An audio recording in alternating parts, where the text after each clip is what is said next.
Minisita omubezi ow'eby'ettaka Dr. Sam Mayanja alagidde nti abantu abalina okusasulwa ku ttaka lya Sango Bay Estates Limited basasulwe okwewala omulimu gw'okusimba ebinazi okutambula akasoobo. Tubagobye era n'abaana abalina obuyimba bwabwe mubulabye bakyalimu okutuusa nga basasuddwa. Ekirwisiza byokulasa kuba pulezidenti yalagira n'alagira ne ssente bwe ziriwo bamutweza teziriwo mugende mwewole ku kalangalasawo.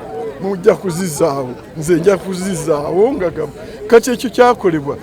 Mu mwaka gwa 1933 ettaka lya Sango Bay lyaweebwako liizi kampuni ya Sango Bay Estates Limited kyokka nga wayise ebbanga ne kizuulwa nti kwaliko abantu abeesenzaako ekintu ekyaviirako emirimu okuziŋŋama.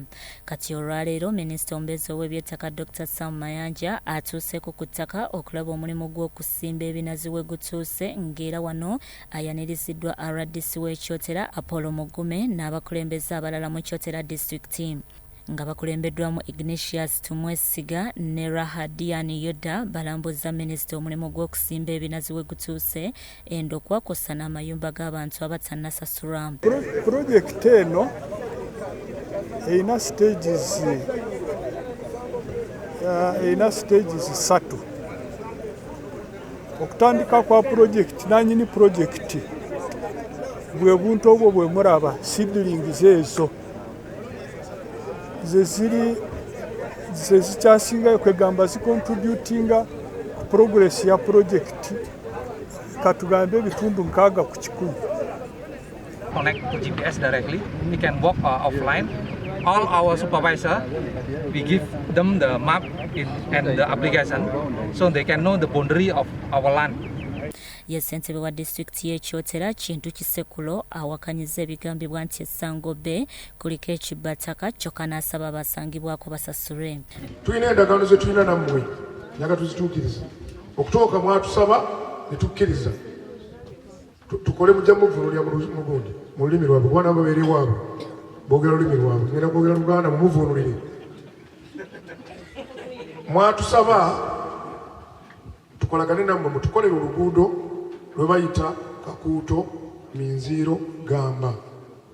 Mu kwanukula minisita awakanyiza ekya Mailoland era n'alaga ekyapa kya Sango Bay ekikakasa nti kuli kyapa kirala ng'ebyaliko mu bukyamu byasazibwamu.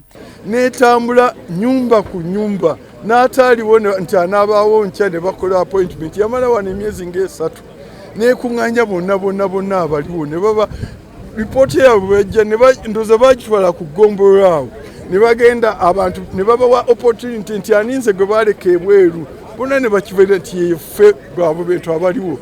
Kuramusiga Nsimbi Ignatius Tumwesiga atubuulidde nti balina abalimi abasoba mu 800 abamaze okwetegeka okusimba ebinazi abajja okubiguza kampuni ya Bidco. Kisobozese n'abo abatono nze naawe abasimba 5 acres 10 nabo bakore ki baleete kuba market eri guaranteed. So naye wano tulinawo hectares 8 mu kitundu kino ate kiri ekyengulu nayo tulinayo hectares nazo ng'omutwalo. Sango Bay Oil Palm Project etunuuliddwa ng'ekimu ku birime ekigenda okusitula eggwanga mu byenfuna nga wewagenda n'okuzimbibwa ekitebe ekikulu mu Africa ekya Palm Oil Refineries. Byachamba de Lawrence, Crosshole TV, Omunyo.